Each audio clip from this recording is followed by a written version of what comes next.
Blockchains are incredibly popular nowadays. But what is a blockchain? How do they work? What problems do they solve? And how can they be used? Like the name indicates, a blockchain is a chain of blocks that contains information.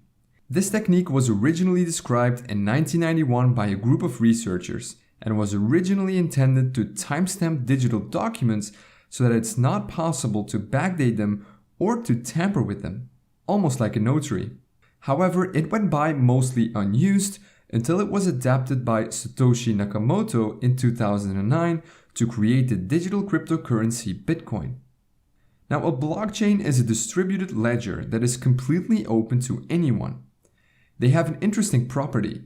Once some data has been recorded inside a blockchain, it becomes very difficult to change it. So how does that work? Well, let's take a closer look at a block. Each block contains some data, the hash of the block, and the hash of the previous block. The data that is stored inside a block depends on the type of blockchain. The Bitcoin blockchain, for example, stores the details about a transaction in here, such as the sender, receiver, and the amount of coins. A block also has a hash. You can compare a hash to a fingerprint.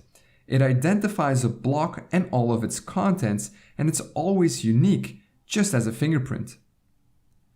Once a block is created, its hash is being calculated.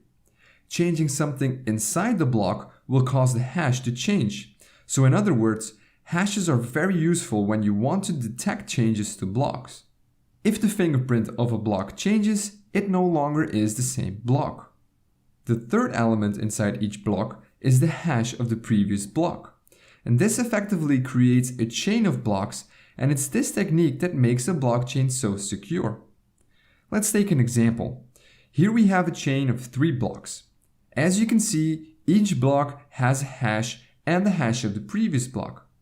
So block number 3 points to block number 2, and number 2 points to number 1. Now the first block is a bit special. It cannot point to previous blocks because, well, it's the first one. We call this block the Genesis block. Now let's say that you tamper with the second block. This causes the hash of the block to change as well. In turn, that will make block 3 and all following blocks invalid because they no longer store a valid hash of the previous block. So changing a single block will make all following blocks invalid. But using hashes is